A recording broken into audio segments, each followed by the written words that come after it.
Hey everybody! Since we started this channel, people have been asking us how we retired early at 50 and moved to Mexico. So in this episode, we're going to reveal how we did it, and maybe you can use some of this information to retire early too. So don't forget to subscribe because you're not going to want to miss our next video. Hi, we're Dooglass and Esperanza. After seeing people around us taken before they could enjoy their lifetime of hard work, we decided to sell everything and make our dreams a reality so that we can live before we die. As our intro shows, we retired at 50 and moved to Mexico, but to tell the whole story, we have to go back to the beginning. So let's go back and see how we got here. We were born the same year and lived only 25 miles apart from each other, but we never met until we were into our late 30s. We have both worked since we were fairly young and had almost continuous jobs our whole lives. I graduated high school, I went to college straight out of high school and immediately dropped out. I had done really good in high school. I had a 4-point GPA, but I just wasn't ready for college. So I kept working for software, etc. in the mall, and eventually started my own computer business since I had done computer repair in high school. I started a business with a friend where we repaired, did maintenance, and sold new computers and built computers for people. And we were really good at it. We knew the computer business well, but we didn't know how to run a business. And ultimately, the business failed pretty quickly within about a year. After that, I went and became an electrician and worked as an electrician for a short amount of time and went back to school to become an engineer and worked my way through school, working full-time and going to school full-time, and got my electrical engineering degree in 1999. And that was the start of my electrical engineering career. And after high school for me, I was a nanny for many years. I love children and I thought it would be exciting to get to, go to different places. Lived in California for a couple of years, and then I lived in Washington for some time. And, to get to travel and get to do things I never got to do before was very exciting. So that was super cool. And then after that, I got into sales and business administration.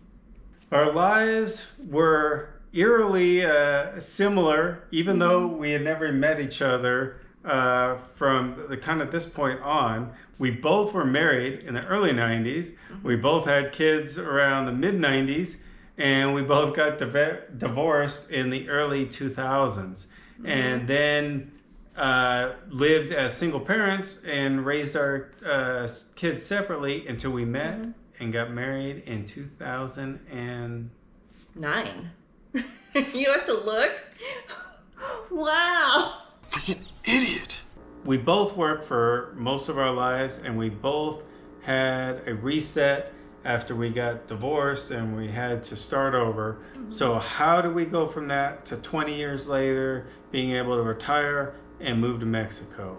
Well, there's 6 things that really enabled us to do this and make this move so early. Number 1, we both contributed to our retirement accounts as much as possible while we were working. Well, you did. 401k was hard for me, but once we got married and had 2 incomes again, then it was easier for us to do that.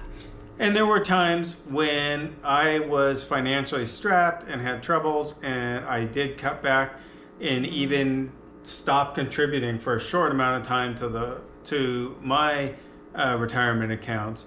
But once we were married and we were financially stable, we definitely contributed the max amount that we could every month. Number 2, once we were financially stable, we contributed all of our extra income above our living expenses and our budgeted expenses to our retirement. And so this is kind of a thing that, as your income grows, you have to make a decision. Do you want to take that extra income once you're able to pay all your bills and pay everything off and be debt free? Do you want to take that extra income and use it to have fun now and buy toys and do different things? Or do you want to contribute it to your retirement? And so if you want to retire early, you may have to make the sacrifice and contribute that extra money to your retirement accounts instead of using it to enjoy now. And it depends on your own financial situation. You might have enough to do both. We didn't. We had to make the decision: do we want to enjoy and have a lot of toys and perks now, or do we want to be able to retire early? And we chose to retire early. And it was very hard to do that because it seems like retirement is so far out, like it doesn't seem possible that you're ever going to get there. So putting that money into savings for me personally, that was really hard. Number 3, never borrow any money from your retirement accounts. I know it's hard to do. I know when you get on hard times and it may seem like it's the best option. We never saw it that way, and so we never did borrow or withdraw any money from our retirement accounts before we retired. Now, sometimes it may be the best option to do that, but luckily we never had to make that choice, so that was something that we never did. Well, the penalties are so huge. You lose so much money doing it. If you withdraw, and right. If you take out a loan on something like a 401k, the penalties may not be huge, but you're always at risk that if you lose your job, then you have to repay that. And most people can't repay it if they lose their job.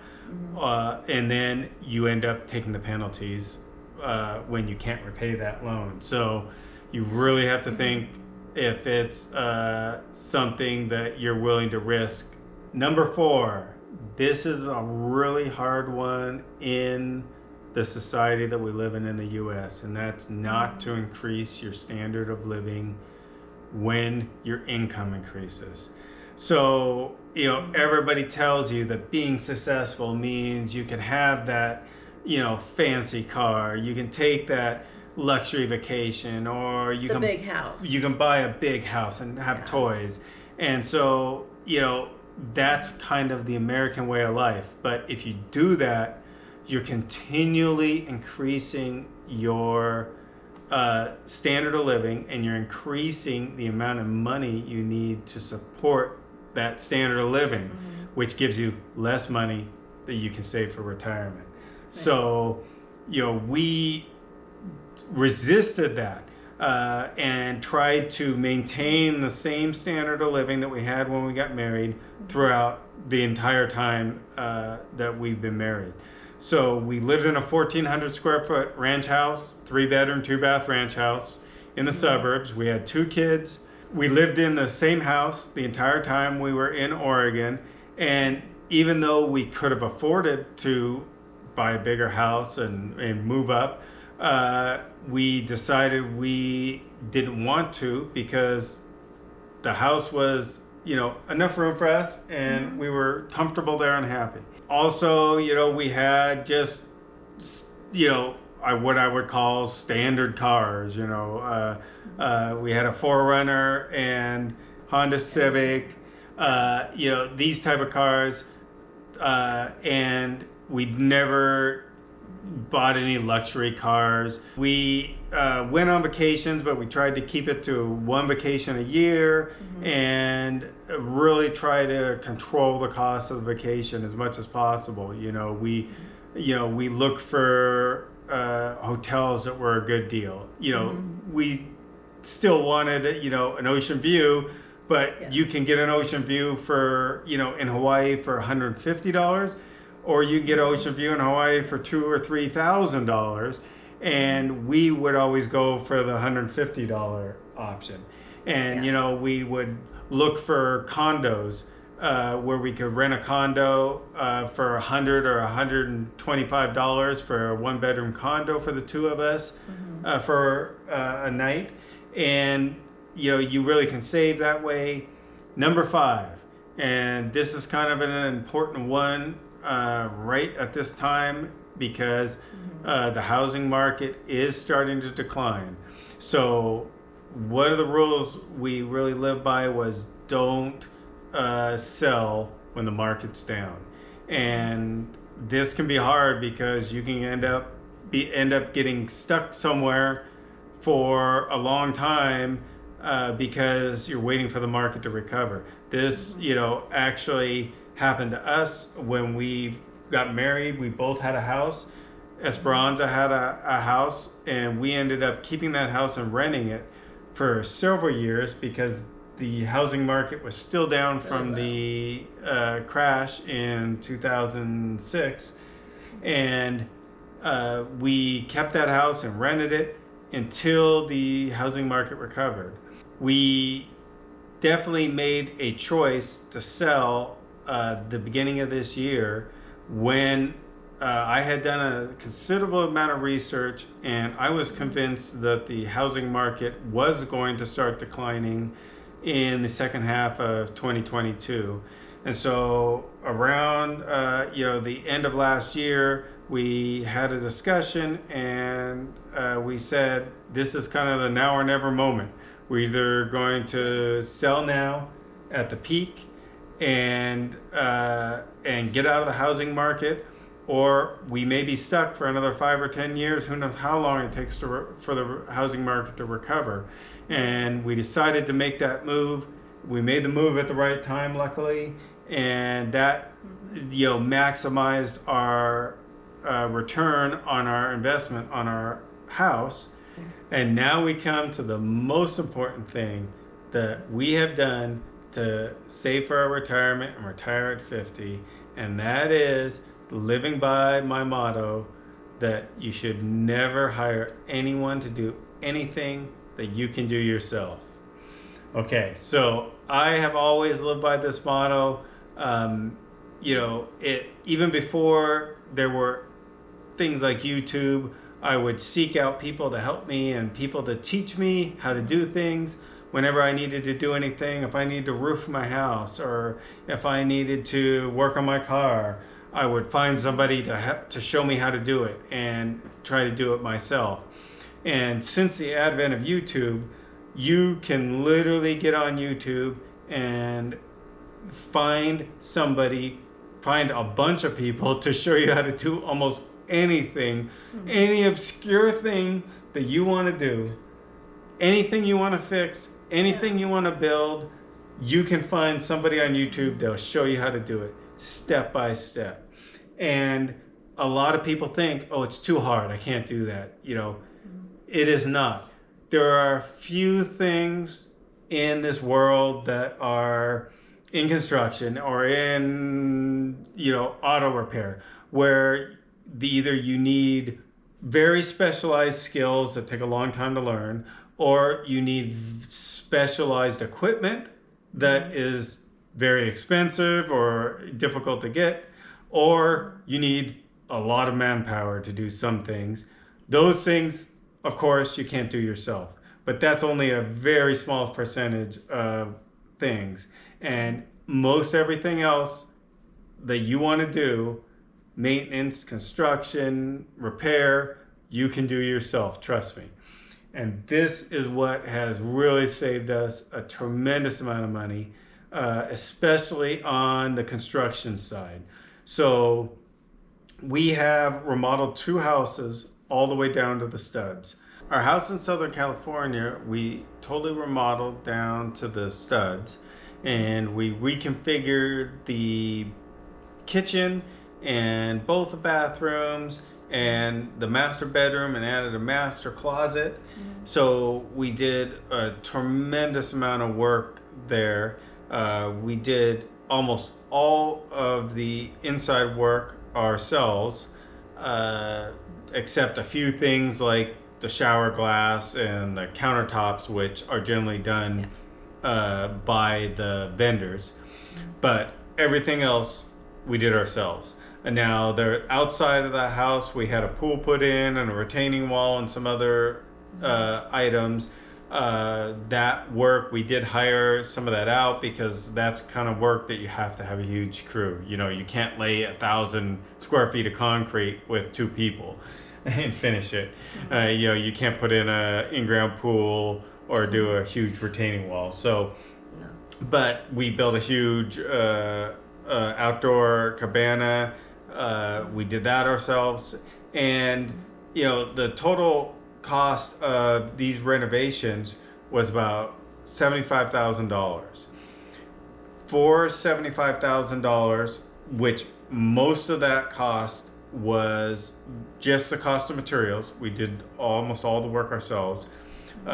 We easily would have paid $200,000 for all that work if we would have had to have it done and all the labor done by someone else. And that work ended up adding probably around $350,000 to the value of our property.